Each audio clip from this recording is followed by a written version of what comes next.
ബഹുമാന്യരെ, സഹോദരി സഹോദരന്മാർ, ഭരണഘടനാ അസംബ്ലി ചർച്ചകളുടെ മലയാള പരിഭാഷയാണ് ഇന്ന് പ്രസിദ്ധീകരിക്കുന്നത്. ഈ ഉദ്യമത്തിന് പിന്നിൽ പ്രവർത്തിച്ച എല്ലാവരെയും ആദ്യമേ തന്നെ അഭിനന്ദിക്കട്ടെ. ഇതോടൊപ്പം വജ്രകാന്തിയിൽ 14-ാം കേരള നിയമസഭ കേരളം പാസാക്കിയ നിയമങ്ങൾ, പ്രഭാവ പഠനങ്ങൾ വാല്യം 2, ബജറ്റ് പ്രസംഗങ്ങൾ വാല്യം 1ഉം 2ഉം, സഭാധ്യക്ഷൻ്റെ റൂളിങ്ങുകളും തീരുമാനങ്ങളും, ഇത്രയും പുസ്തകങ്ങളും ഇന്നിവിടെ പ്രകാശനം ചെയ്യപ്പെടുന്നുണ്ട്. നമ്മുടെ കേരള നിയമസഭ പുരോഗമനപരവും വിപ്ലവാത്മകവുമായ അനേകം നിയമനിർമ്മാണങ്ങൾക്ക് വേദിയായിട്ടുണ്ട്. മറ്റ് സംസ്ഥാനങ്ങളുമായി തട്ടിച്ചു നോക്കിയാൽ കേരള നിയമസഭ ഈ കാലയളവിൽ പാസാക്കിയ പല നിയമങ്ങളും സംസ്ഥാനത്തിൻ്റെ സാമൂഹിക, സാമ്പത്തിക, രാഷ്ട്രീയ മണ്ഡലങ്ങളിലും ജനജീവിതത്തിലും ദൂരവ്യാപകമായ ഫലങ്ങൾ സൃഷ്ടിച്ചിട്ടുണ്ട്. ഈ നിയമങ്ങളുടെ ചുവട് പിടിച്ച് മറ്റ് സംസ്ഥാനങ്ങൾ മാത്രമല്ല, കേന്ദ്ര സർക്കാർ പോലും നിയമങ്ങൾ കൊണ്ടുവന്നിട്ടുണ്ട് എന്നത് കേരളത്തിന് അഭിമാനിക്കാൻ വക നൽകുന്നു. അതെല്ലാം രേഖപ്പെടുത്തുന്നതാവും ഇന്നിവിടെ പ്രകാശനം ചെയ്യപ്പെടുന്ന ഈ 4 പുസ്തകങ്ങൾ. നിയമസഭയിൽ 25 വർഷം പൂർത്തിയാക്കുന്ന നിയമസഭാ സാമാജികർ, മുതിർന്ന മുൻ നിയമസഭാ സെക്രട്ടറിമാർ, മുതിർന്ന മാധ്യമപ്രവർത്തകർ, മുതിർന്ന മുൻ നിയമസഭാ ജീവനക്കാർ എന്നിവരെയും ദേശീയ, അന്തർദേശീയ കായിക മത്സരങ്ങളിൽ പങ്കെടുത്ത് മെഡലുകൾ കരസ്ഥമാക്കിയ മുൻ നിയമസഭാംഗം ശ്രീ MJ ജേക്കബിനെയും ഇവിടെ ആദരിക്കുകയാണ്. ഭരണഘടനാ നിർമ്മാണ ചർച്ചകൾ മലയാളത്തിലേക്ക് പരിഭാഷപ്പെടുത്തിയ വിദഗ്ധ സമിതി ചെയർപേഴ്സണുള്ള പുരസ്കാരവും മാധ്യമ അവാർഡും കലാപുരസ്കാരങ്ങളും മത്സര വിജയികൾക്കുള്ള സമ്മാനങ്ങളും ഇന്നിവിടെ വിതരണം ചെയ്യപ്പെടുന്നുണ്ട്. ഇവരെ എല്ലാവരെയും ഹാർദമായി അഭിനന്ദിക്കട്ടെ. ഈ ചടങ്ങിൽ എൻ്റെ കർത്തവ്യം ഭരണഘടനാ അസംബ്ലി ചർച്ചകളുടെ മലയാള പരിഭാഷയുടെ ആദ്യ വാല്യം പ്രകാശനം ചെയ്യുക എന്നതാണ്. അതുകൊണ്ട് തന്നെ ആ വിഷയത്തിലേക്ക് അല്പം കടക്കേണ്ടതുണ്ട് എന്നാണ് തോന്നുന്നത്. കേരള നിയമസഭയുടെ മാതൃകാപരമായ മുൻകൈയാണ് ഈ പരിഭാഷ. ഭാഷാ സങ്കീർണതകളുടെ തടസ്സമില്ലാതെ പൊതുപ്രവർത്തകർക്കും ഗവേഷകർക്കും പൊതുജനങ്ങൾക്കും ഇന്ത്യൻ ഭരണഘടനയുടെ രൂപീകരണ വഴികൾ മനസ്സിലാക്കാൻ ഉതകുന്ന ഒന്നാകും ഈ ഭരണഘടനാ അസംബ്ലി ചർച്ചകളുടെ പരിഭാഷ. ഭരണഘടനാ നിർമ്മാണ സഭയുടെ 6337 പേജുകളുള്ള ഔദ്യോഗിക റിപ്പോർട്ട് 12 വാല്യങ്ങളിലായി ഇംഗ്ലീഷ്, ഹിന്ദി ഭാഷകളിൽ 1950 പ്രസിദ്ധീകരിച്ചത്.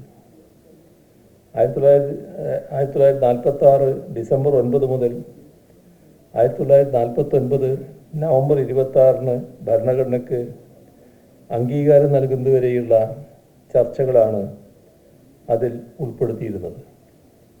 അതിൽ ആദ്യ വാല്യത്തിൻ്റെ പരിഭാഷയാണ് ഇന്നിവിടെ പ്രസിദ്ധീകരിക്കുന്നത്.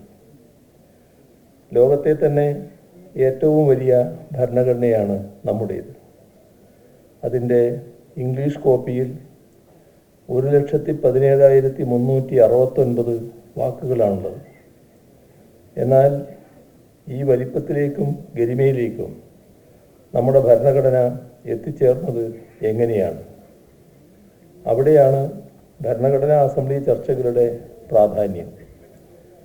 വിജയിച്ച ഭരണഘടനകൾ ഒത്തുതീർപ്പുകളുടേതു കൂടിയാണ് എന്ന് പറയാറുണ്ട്. ഇന്ത്യൻ ഭരണഘടനയുടെ കാര്യത്തിൽ ഇത് ഏറെ ശരിയാണ് താനും. ഒത്തുതീർപ്പെന്നാൽ വിട്ടുവീഴ്ച എന്നതല്ല അർത്ഥമാക്കുന്നത്. ആശയവൈവിധ്യങ്ങൾ സംഗമിച്ചതിൻ്റെ ഫലം എന്നാണ്. അനേകം ആശയധാരകളുടെ സംവാദത്തിൽ നിന്നുണ്ടായ ഒരു നിയമശില്പരൂപമാണ് നമ്മുടെ ഭരണഘടന എന്ന് പറയാം. പരിണതപ്രജ്ഞരായ നമ്മുടെ മുൻഗാമികൾ ദിവസങ്ങളോടെ നടത്തിയ ചർച്ചകൾ, അവയിൽ നിന്നും ഉരുത്തിരിഞ്ഞു വന്ന ആശയങ്ങൾ എല്ലാമാണ് നമ്മുടെ ഭരണഘടന. നമ്മുടെ ഭരണഘടന രൂപപ്പെട്ട അടിസ്ഥാന തലം ആശയ സംവാദങ്ങളുടേതാണ്. ആ സാധ്യത ഇന്നിവിടെ നിലനിൽക്കുന്നുണ്ടോ എന്നതാണ് ചോദ്യം. നിർഭയമായ എതിരഭിപ്രായങ്ങൾ രേഖപ്പെടുത്താൻ കഴിയുന്ന സാഹചര്യം ഈ രാജ്യത്തുണ്ടോ എന്നത് പരിശോധിക്കപ്പെടേണ്ടത് തന്നെയാണ്. അത്തരം പരിശോധനകളാണ് ഭരണഘടനയുടെ ആഴവും അതിന് സമൂഹത്തിലുള്ള പ്രാധാന്യവും മനസ്സിലാക്കി തരിക. അഭിപ്രായ സ്വാതന്ത്ര്യത്തിന് തന്നെ കൂച്ചുവിലങ്ങിടപ്പെട്ടാൽ പിന്നെ എവിടെയാണ് ഭരണഘടനാപരമായ മറ്റ് അവകാശങ്ങൾക്ക് പ്രസക്തി? ഇന്നത്തെ കാലത്ത് എന്തുകൊണ്ടും പ്രാധാന്യമർഹിക്കുന്ന ഒന്നാണ് ഭരണഘടനാ വിദ്യാഭ്യാസം. എന്തുകൊണ്ടെന്നാൽ ഭരണഘടന നമുക്ക് നൽകുന്ന അവകാശങ്ങളെക്കുറിച്ച് വ്യക്തതയില്ലാത്തവരാണ് സമൂഹത്തിലെ ഭൂരിപക്ഷവും. അതുകൊണ്ട് തന്നെ പലപ്പോഴും ഉരുക്കുമുഷ്ടികൾക്കും അടിച്ചമർത്തലുകൾക്കും പലരും വിധേയരാവുകയും ചെയ്യും. രാജ്യത്തെ വർത്തമാനകാല സാഹചര്യം പരിശോധിച്ചാൽ അത് മനസ്സിലാവും. ഇത്തരം അടിച്ചമർത്തലുകളെ നേരിടാനുള്ള പൗരൻ്റെ ഏറ്റവും വലിയ പരിചയമാണ് ഭരണഘടന. അത് നൽകുന്ന അവകാശങ്ങൾ കൃത്യമായി അറിയുന്നവർക്ക് മാത്രമേ ആ അവകാശങ്ങളുടെ നിഷേധത്തിനെതിരെ അർത്ഥപൂർണമായി ഭരണഘടനയെ ഉപയോഗിക്കുവാൻ സാധിക്കുകയുള്ളൂ. ആ സാധ്യത സാധാരണ ജനങ്ങൾക്കാകെ പ്രാപ്തമാക്കുന്നതിന് സഹായിക്കുമെന്നതാണ് ഈ പരിഭാഷയുടെ ഏറ്റവും വലിയ പ്രസക്തി. വൈവിധ്യമാർന്ന ആശയധാരകളുടെ സൃഷ്ടിയാണ് ഭരണഘടന. അതിൽ തദ്ദേശീയവും വിദേശീയവുമായ ജനാധിപത്യ അംശങ്ങളുണ്ട്. ബ്രിട്ടീഷ് പാർലമെൻറ്റിൻ്റെയും അമേരിക്കൻ ഭരണഘടനയുടെയുമെല്ലാം ആശയങ്ങളുണ്ട്. സോഷ്യലിസ്റ്റ് സങ്കല്പങ്ങളുണ്ട്. പഞ്ചായത്ത് സമ്പ്രദായം മുതൽ ജനാധിപത്യ വികേന്ദ്രീകരണം വരെയുള്ള ചിന്താ പദ്ധതികളുണ്ട്. ഇവയുടെയെല്ലാം സത്തകളെ സന്നിവേശിപ്പിക്കാനുള്ള സവിശേഷ രൂപത്തിലുള്ള ഒന്നാണ് നമ്മുടെ ഭരണഘടന. ഭരണഘടന ഒരു ദിവസം പെട്ടെന്ന് ഉണ്ടായതല്ല. ഗ്രീക്ക് ചിന്തകരായ പ്ലേറ്റോ, അരിസ്റ്റോട്ടിൽ തുടങ്ങിയവരുടെ കാലം മുതൽ ആവിഷ്കരിക്കുകയും കാലാകാലങ്ങളിൽ മാറ്റങ്ങൾക്കും കൂട്ടിച്ചേർക്കലുകൾക്കും വിധേയമാവുകയും ചെയ്ത ആശയ സങ്കല്പങ്ങളുണ്ട്.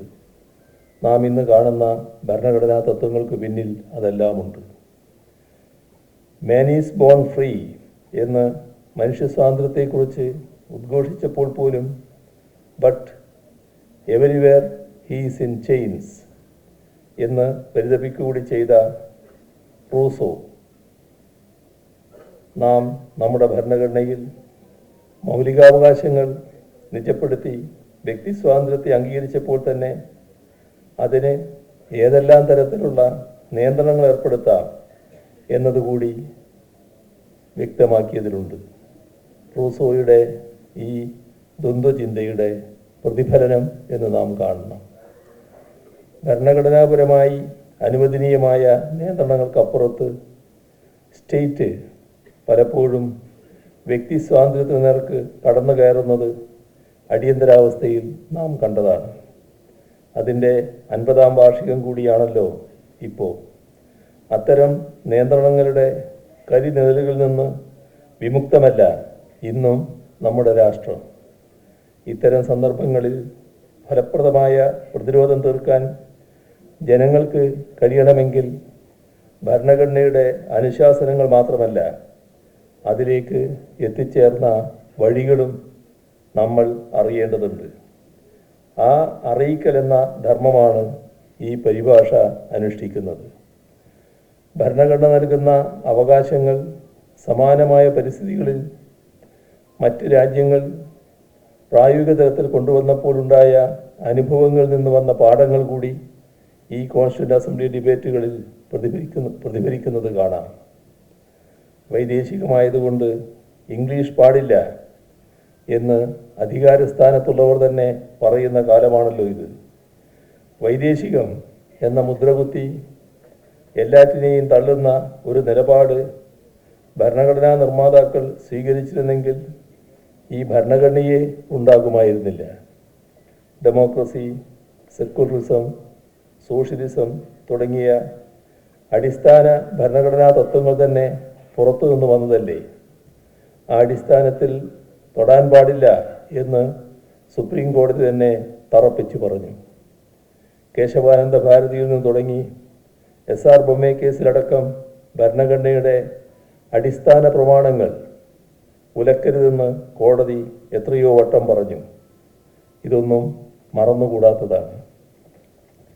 വൈവിധ്യങ്ങളെ ഇല്ലാതാക്കുക, ഏകശിലാത്മത കൊണ്ടുവരിക എന്നതായിരുന്നില്ല ഭരണഘടനയുടെ ലക്ഷ്യം. വൈവിധ്യങ്ങളെ ഉയർത്തിപ്പിടിച്ച് മുന്നോട്ട് പോവുക എന്നതായിരുന്നു.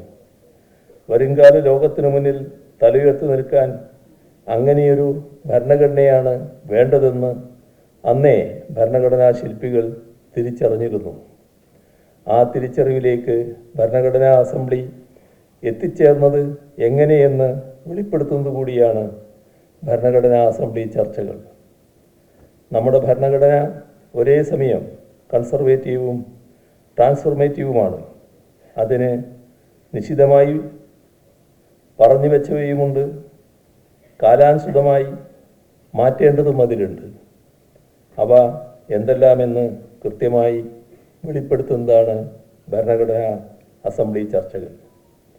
മൗലികാവകാശം, വൺ മാൻ വൺ വോട്ട്, സമത്വം, ജാതിമത വിവേചനങ്ങൾക്കതീതമായ പൗരത്വ തുല്യത തുടങ്ങിയവയെല്ലാം പറഞ്ഞുറപ്പിച്ചു വെച്ചവയാണ്.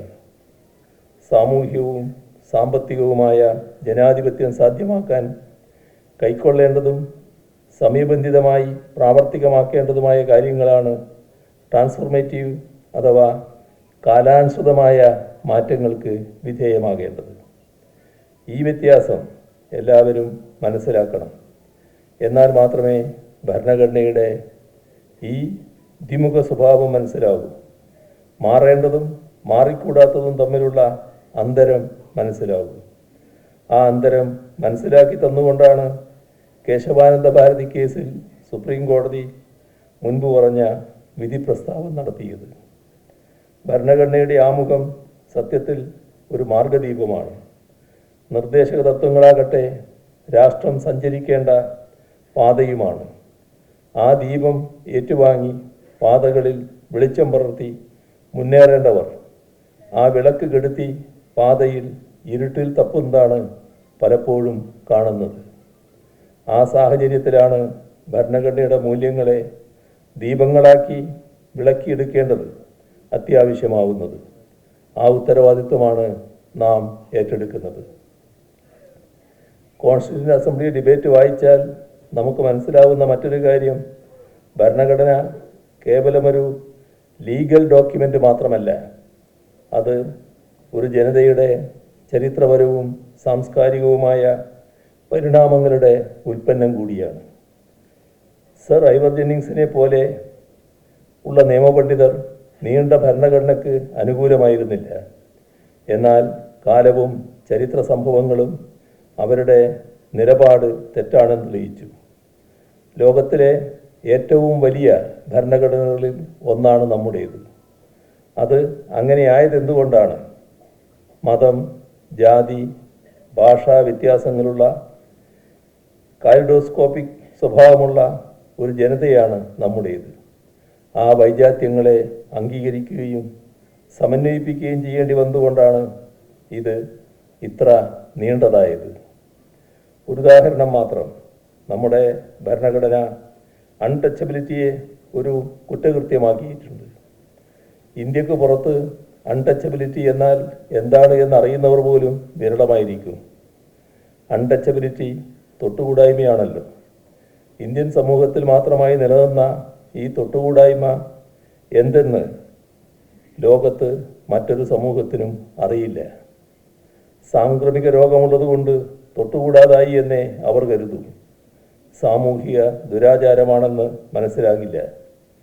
ഇതുപോലുള്ള സാമൂഹിക സൂക്ഷ്മാംശങ്ങളെ സംബോധന ചെയ്യേണ്ടി വന്നുകൊണ്ടാണ് നമ്മുടെ ഭരണഘടന ഈ വിധത്തിൽ നീണ്ടതായത്.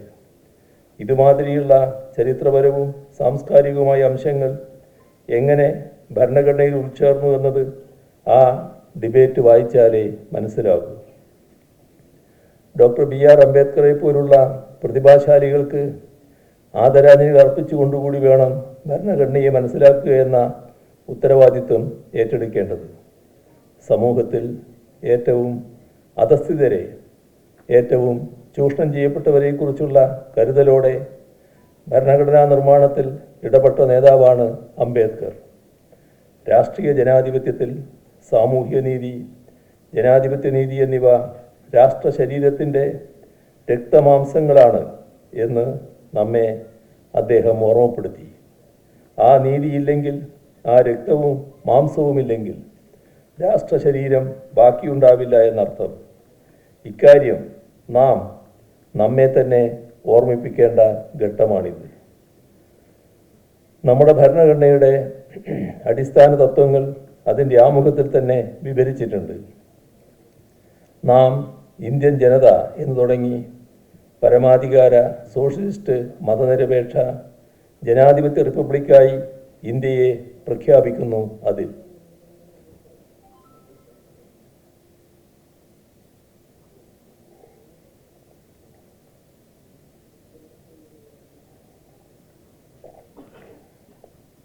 ഈ രാജ്യത്തെ പൗരന്മാർക്കെല്ലാം നീതി, സ്വാതന്ത്ര്യം, തുല്യത, സാഹോദര്യം എന്നിവ ലഭ്യമാക്കുന്നതിനുള്ള പ്രതിജ്ഞ ചെയ്തുകൊണ്ടാണ് ഭരണഘടനയെ നമുക്കായി സമർപ്പിക്കുന്നത്.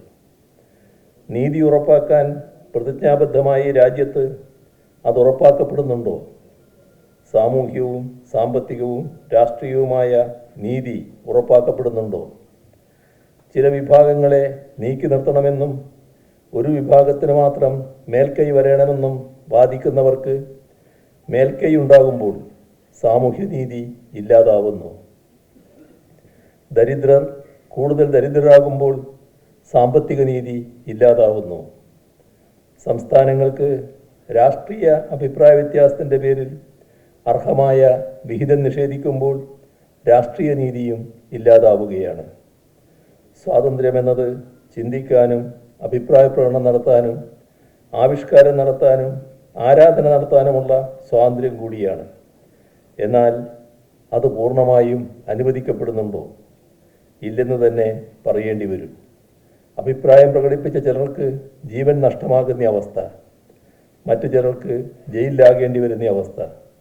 അതിന് ഉപയോഗിക്കപ്പെടുന്നതോ ബ്രിട്ടീഷുകാർ നമ്മുടെ സ്വാതന്ത്ര്യ സമര സേനാനികൾക്ക് നേരെ ഉപയോഗിച്ച അതേ കരിനിയമ വ്യവസ്ഥകളും. ആരാധനാ സ്വാതന്ത്ര്യം തന്നെ രാജ്യത്ത് പലയിടത്തും നിഷേധിക്കപ്പെടുന്ന സ്ഥിതി ഉണ്ടാവുകയാണ്. അതിൻ്റെ വാർത്തകളാൽ മുഖരമാണ് രാജ്യത്തെ അന്തരീക്ഷം. സോഷ്യലിസത്തെക്കുറിച്ച് നമ്മുടെ ഭരണഘടന പറയുന്നു. എന്നാൽ സോഷ്യലിസ്റ്റ് നയങ്ങൾക്ക് പകരം നടപ്പാക്കപ്പെടുന്നത് മുതലാളിത്ത നയങ്ങൾ.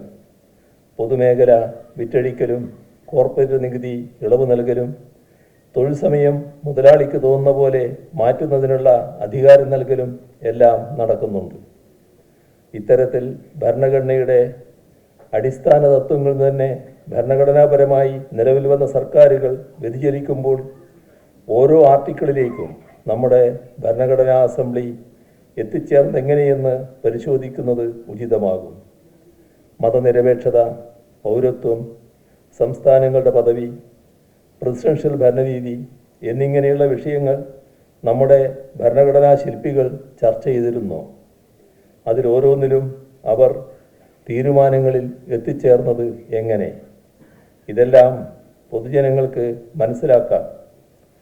ഇന്ന് ഉയർന്നു വരുന്ന പ്രതിലോമകരവും ജനാധിപത്യ വിരുദ്ധവും വിവേചനാധിഷ്ഠിതവുമായ പല അഭിപ്രായങ്ങളും നേരത്തെ തന്നെ ഭരണഘടനാ നിർമ്മാതാക്കൾ സൂക്ഷ്മമായും സമഗ്രമായും ചർച്ച ചെയ്ത് തള്ളിക്കളഞ്ഞവയാണെന്നും കോൺസ്റ്റിറ്റ്യൂഷൻ അസംബ്ലി ഡിബേറ്റ്സ് വായിക്കുമ്പോൾ മനസ്സിലാകും. മതനിരപേക്ഷതയുടെ കാര്യമെടുക്കുക. ഇന്ത്യ പോലെ നിരവധി മതങ്ങൾ നിറഞ്ഞ ഒരു രാജ്യത്ത് മതനിരപേക്ഷതയെക്കുറിച്ചല്ലാതെ മറ്റൊന്നിനെക്കുറിച്ച് ആലോചിക്കാനേ ആവില്ല എന്ന് കരുതുന്നവരുണ്ട്. മറിച്ച് മതരാഷ്ട്രമായി, അതും ഹിന്ദുമത രാഷ്ട്രമാവുകയാണ് വേണ്ടത് എന്നും അതിൻ്റെ അടിസ്ഥാനത്തിൽ മതനിരപേക്ഷത എന്ന അടിസ്ഥാന തത്വം തന്നെ ഭരണഘടനയിൽ നിന്നും നീക്കം ചെയ്യണമെന്നും പറയുന്നവരുമുണ്ട്. എന്നാൽ എന്തായിരുന്നു ഇത് സംബന്ധിച്ച് സമിതിയിൽ ഉയർന്നു വന്ന ചർച്ചകൾ?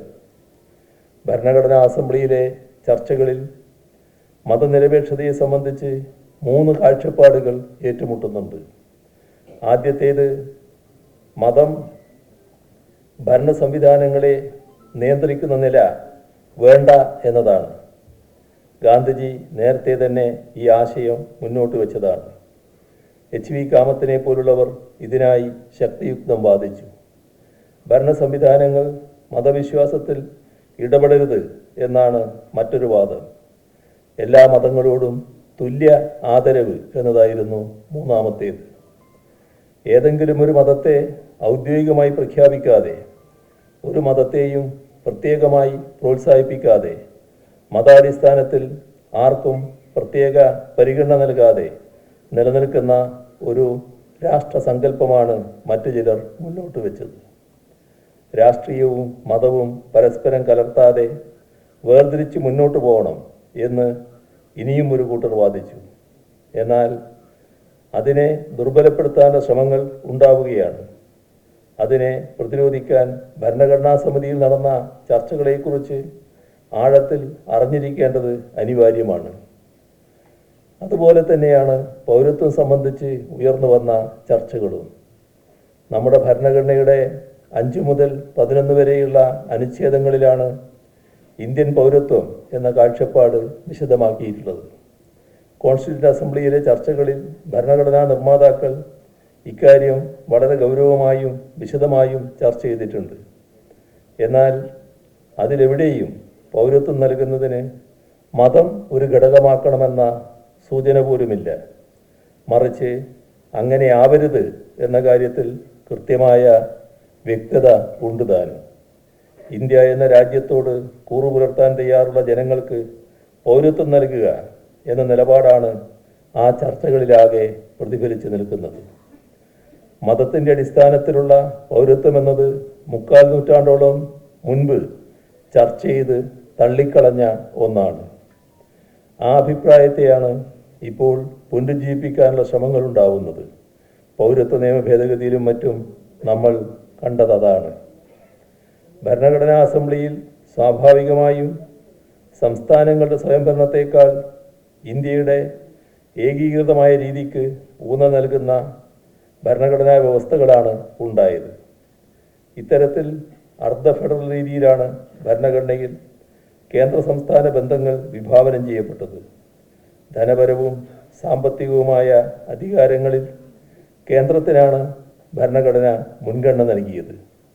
കൺകറന്റ് ലിസ്റ്റുള്ള വിഷയങ്ങളിലും കേന്ദ്രത്തിനാണ് മുൻഗണന ലഭിക്കുന്നത്. ഭരണഘടനയിൽ പ്രതിപാദിക്കാത്ത അധികാരങ്ങളുമായി ബന്ധപ്പെട്ട് നിയമനിർമ്മാണം നടത്താനുള്ള അധികാരവും കേന്ദ്രത്തിന് തന്നെയാണ്. മാത്രമല്ല, അനുച്ഛേദം 356 പ്രകാരം സംസ്ഥാന സർക്കാരുകളെ പിരിച്ചുവിട്ട് രാഷ്ട്രപതി ഭരണം ഏർപ്പെടുത്താൻ കേന്ദ്രത്തിന് അധികാരമുണ്ട് താനും. ഇത്തരത്തിലുള്ള പരിമിതികളെല്ലാം തന്നെ നിലനിർത്തിക്കൊണ്ടുള്ള ഒരു സംവിധാനമാണ് ഫെഡറൽ എന്ന് പറയുമ്പോഴും രാജ്യത്ത് നിലനിൽക്കുന്നത്. ഈ പരിമിതി നാം മനസ്സിലാക്കണം. ശക്തമായ കേന്ദ്രവും സംതൃപ്തമായ സംസ്ഥാനങ്ങളും പ്രാദേശിക സർക്കാരുകളായി മാറുന്ന തദ്ദേശഭരണ സ്ഥാപനങ്ങളുമെന്ന ആശയം ഉയർത്തിപ്പിടിച്ചുകൊണ്ടാണ് ഇടതുപക്ഷം ഇക്കാര്യത്തിൽ നിലപാട് സ്വീകരിച്ചത്. ഇപ്പോൾ കേന്ദ്ര സംസ്ഥാന ബന്ധങ്ങളെ വികേന്ദ്രീകരിച്ച് ജനാധിപത്യവൽക്കരിക്കുക എന്ന സമീപനം സ്വീകരിച്ച് മുന്നോട്ട് പോവുക എന്നത് പ്രധാനമായി തീർന്നിരിക്കുകയാണ്. എങ്കിൽ മാത്രമേ ഓരോ സംസ്ഥാനത്തിനും അർഹതപ്പെട്ട വിഭവങ്ങൾ ലഭ്യമാക്കുന്നതിനും സംസ്ഥാനത്തിൻ്റെ സവിശേഷതകൾ അനുസരിച്ച് നയപരിപാടികൾ ആവിഷ്കരിക്കുന്നതിനും സംസ്ഥാനങ്ങൾക്ക് കഴിയുകയുള്ളൂ. എങ്കിൽ മാത്രമേ രാജ്യത്തെ മേഖലാപരമായ അസന്തുലിതാവസ്ഥ കുറക്കുകയെങ്കിലും ചെയ്യാനാവൂ. എന്നാൽ ഇക്കാര്യത്തിൽ നിലനിൽക്കുന്ന അധികാരങ്ങൾ പോലും ഇല്ലാതാക്കുന്ന സമീപനമാണ് കേന്ദ്ര സർക്കാരിൻ്റെ ഭാഗത്തു നിന്ന് ഉണ്ടായിക്കൊണ്ടിരിക്കുന്നത്. ഫെഡറൽ സംവിധാനത്തെ ശക്തിപ്പെടുത്തുക എന്നതും സംസ്ഥാനങ്ങളുടെ അധികാരങ്ങൾ ഉറപ്പുവരുത്തുക എന്നതും രാജ്യത്തിൻ്റെ ഐക്യവും അഖണ്ഡതയും കാത്തുസൂക്ഷിക്കുന്നതിന് ഏറെ പ്രധാനമാണ്. അത് മനസ്സിലാക്കിക്കൊണ്ടുള്ള ഇടപെടലുകളാണ് ഈ ഘട്ടത്തിൽ രാജ്യം ആവശ്യപ്പെടുന്നത്. ലെജിസ്ലേച്ചറിൻ്റെയും എക്സിക്യൂട്ടീവിൻ്റെയും ജുഡീഷ്യറിയുടെയും അധികാര അവകാശങ്ങളും പ്രവർത്തനങ്ങളും കുറിച്ചിടുക മാത്രമല്ല ഇന്ത്യൻ ഭരണഘടന ചെയ്യുന്നത്. സമൂഹത്തിൽ പരിവർത്തനോന്മുഖമായി ഇടപെടുന്നതിനുള്ള വിശദമായ വിവരണങ്ങളുള്ള ഒരു സാമൂഹിക രേഖ മുൻപോട്ട് വെക്കുക കൂടിയാണ് അത് ചെയ്യുന്നത്. ആ വിധത്തിൽ ഭരണഘടനയെ മനസ്സിലാക്കാൻ ഉതകുന്ന ഒന്നാകും ഭരണഘടനാ അസംബ്ലി ചർച്ചകളുടെ ഈ പരിഭാഷ എന്ന് പ്രതീക്ഷിച്ചുകൊണ്ട് സന്തോഷപൂർവ്വം ഇതിൻ്റെ പ്രകാശനം നിർവഹിച്ചതായി അറിയിച്ചുകൊണ്ട് അവസാനിപ്പിക്കുന്നു.